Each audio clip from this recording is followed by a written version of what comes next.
Hi everyone, Max here for the Bullybox and welcome to our third installment of the Neophyte PC card game review. This time we will take a look at Blizzard's own card game, Hearthstone. As was mentioned before, I have never played any PC card games prior to starting this series, but I have a connection to this one. I have played most of the games that the heroes and cards depicted in the game comes from. So I am familiar with the lore in this, which is based on the lore of Warcraft universe. If you are a gamer that has played games in the Warcraft universe, you will feel somewhat more at home playing this one than other PC card game out there. As always, with these videos I won't be talking about how to play the game or its myriad of strategies. There is a crapload of sites and videos on deck building, strategies and so on online, but it has to be said though that there is no tutorial to guide new players into the game. But it is sufficiently simple that you can pick it up easily on your own. So here we go, let's take a look at what this game is all about. First, let's take a look at the main menu and all the different options that are available from here. Let's take a look at the bottom of the screen. There are several options to go through. First, there is the Friends tab where you will be able to add players and communicate with them. It's fairly straightforward. Right next to that, you got the online store, which is similar to most of the card game store where you can buy booster packs to discover new cards. Also, there is something that is noteworthy. You can purchase new solo adventures. They are kind of story-driven campaigns you go through in single player. They are kind of pricey, but we will come back to those in a few minutes. And as for cards, you can spend a few bucks to a crapload of money, your choice really. Next up is the daily quest button where you can see your levels with a given deck or completion status of daily quests, which will upon completion award you with a variety of cards, in-game money or card backs. Also in here you can see your rank and play mode and arena mode.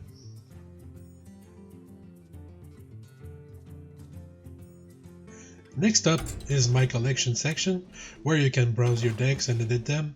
It has to be said there is 9 classes from which to construct a deck and a crapload of cards to choose from. It also has to be said that all classes have unique cards and abilities that you can then incorporate into your strategies in play mode and arena. Next up, you can see on the far right the amount of online currency you have and some basic options menu to change video quality or fiddle around with the sound.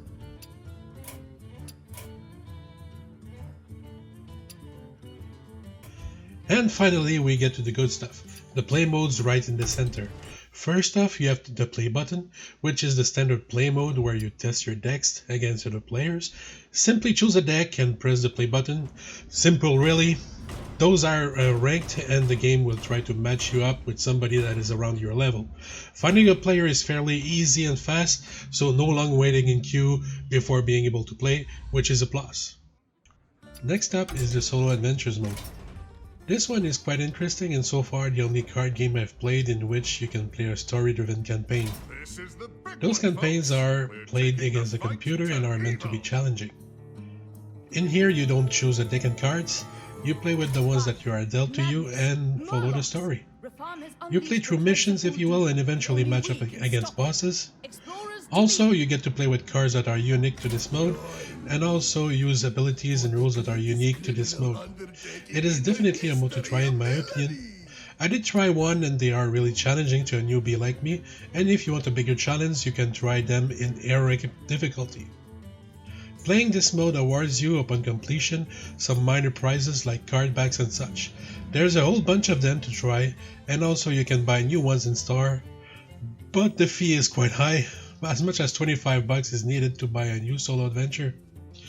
And as far as I know, the rewards are mostly cosmetic stuff. Next up, there is a Tavern Brawl, but it is locked until the player gets to level 20 with a deck. I haven't played this mode since I didn't have the time to grind the 20 levels, but I have researched about it and this mode can be described as follows. It consists of a game mode that uses unique cards and modified rules from regular play mode. You cannot time control cards that are not playable normally or even take control of boss cards. To be concise, here is a brief description of this mode from the Hearthstone wiki from Gamepedia. An intentionally fun game mode, Tavern brawls offer unique limited time experiences with far less of a competitive focus than other game modes. This makes them good for quick matches, friendly games, and accumulating gold through quests and cumulative wins. With many brawls incorporating random card generation or minion summoning, winning a tavern brawl often involves a fair amount of luck, as well as the ability to adapt and to deal with the situation at hand. Tavern brawls help to break up the focus rigors of Hearthstone's other game modes by providing a fresh twist on the game's rules each week. This mode seems to be really fun and I might try out later if I ever grind one class to level 20. Next up is the Arena mode, and it is very similar to other draft modes and the other card games we reviewed. You simply choose cards out of a number of rounds to compose a deck, and you compete with this deck for as long as you can until you have 3 losses. The longer you can last, the bigger the awards. To enter this mode, you have to pay a small in-game currency fee or pay with real money without having to grind money to enter. As far as I know, this is the only game mode that is behind a paywall, and you can easily pay the fee with the in-game currency that you grind out playing the various other game modes. And finally, but not least, there is the Battlegrounds mode, which I kept for last because it is a very interesting game mode, but one that is not easily explained here.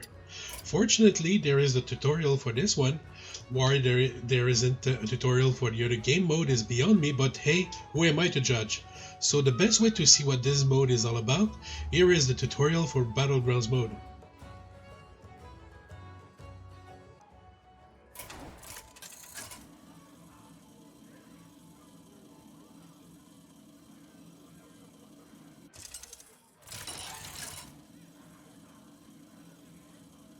Welcome to the Battlegrounds. 8 combatants enter, only one will take the crown.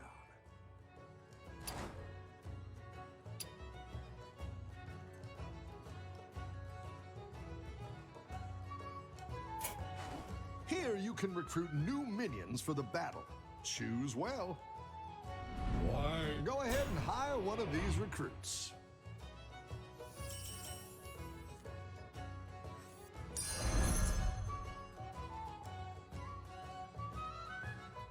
Now put that recruit to work.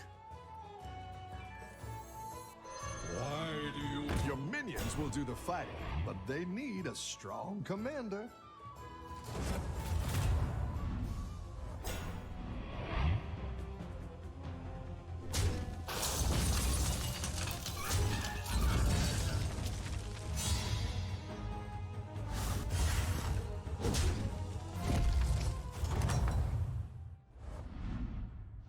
I've got some fresh recruits for you. Except the mice.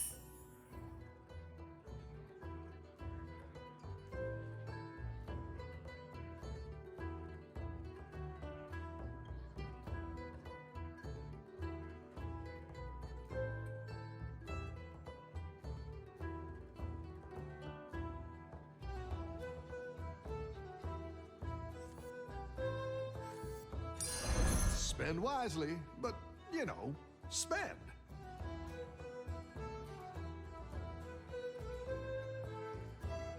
It's good to get some minions in play. Nothing scares me. Except the mice. Time to battle. Your minions will attack on their own, left to right.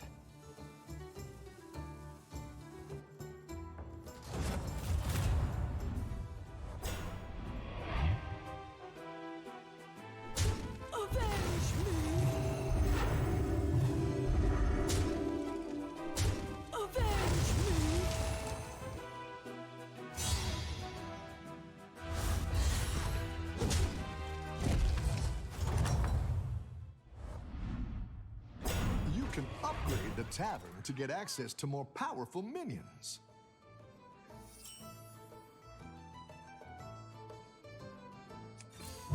Great! I can bring in more powerful minions now. Better hire a recruit while you can.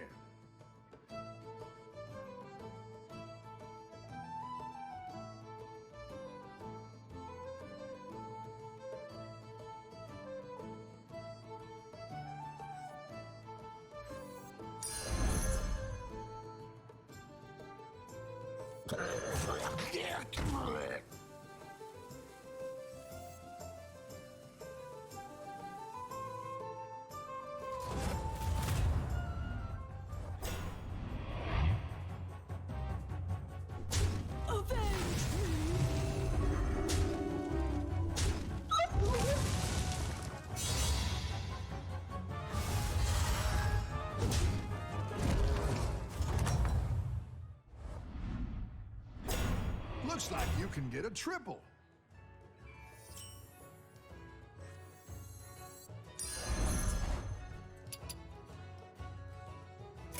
Hiring that minion will get you a triple. Oh ho! You're moving up in the world. Hey, a triple. Here's your reward.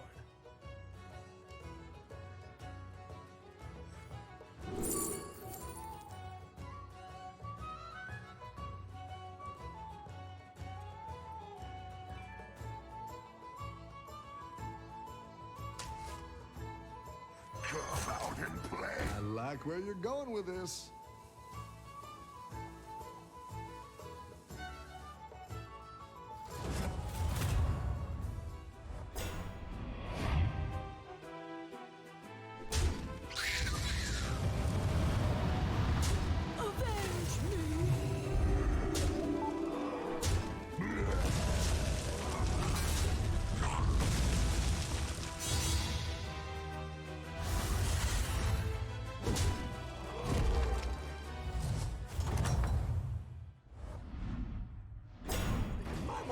The tavern here. Otherwise, you'll fall behind your opponents. Now we are in business. Great! Let's get some better minions in here.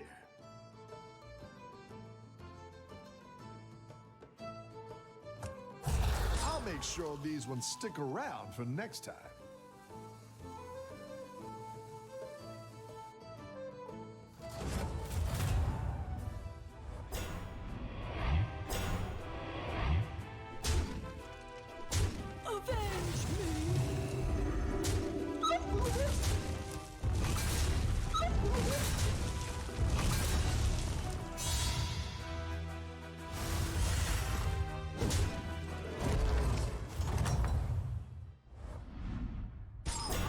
Exactly what you were looking for.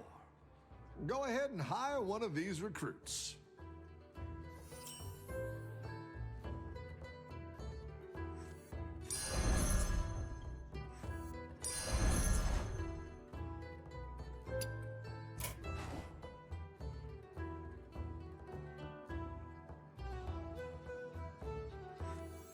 You're down a minion and up a gold.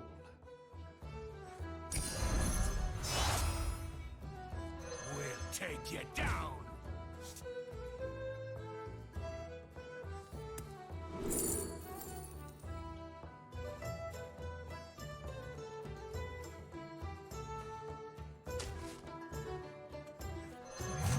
That's a great play. I can't wait to see this shake out.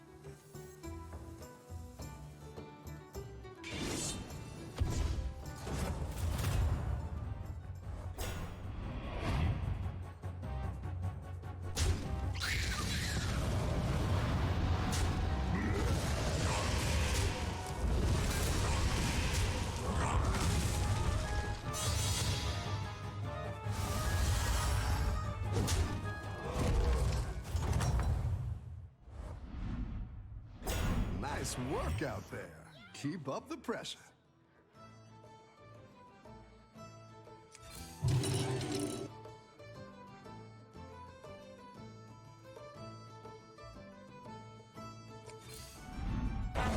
So many viewers.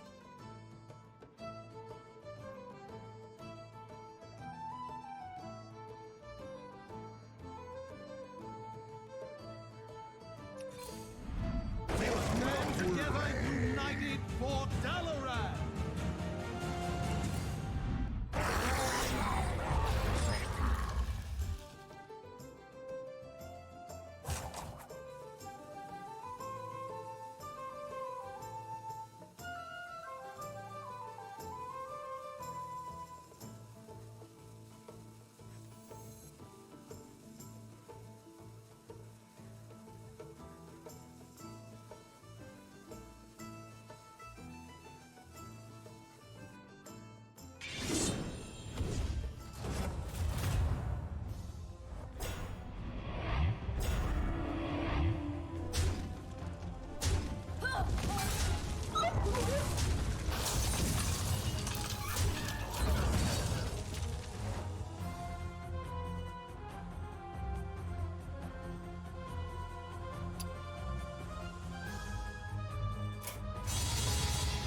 It is a joy to watch you work.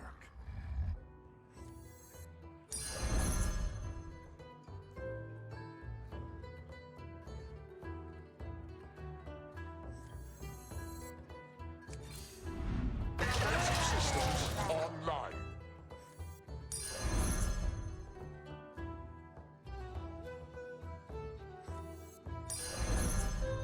Defensive systems online.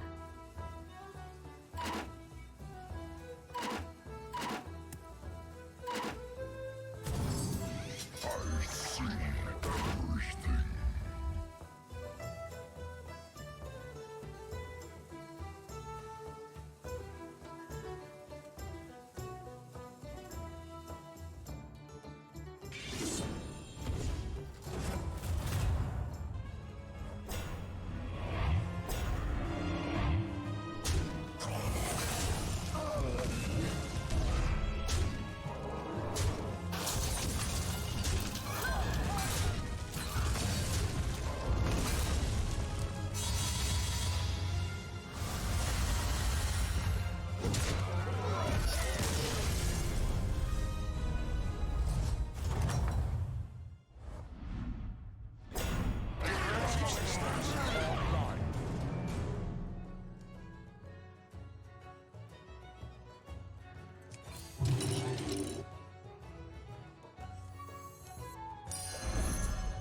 Bring the fight to me!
That's how it's done. You're a real inspiration, friend.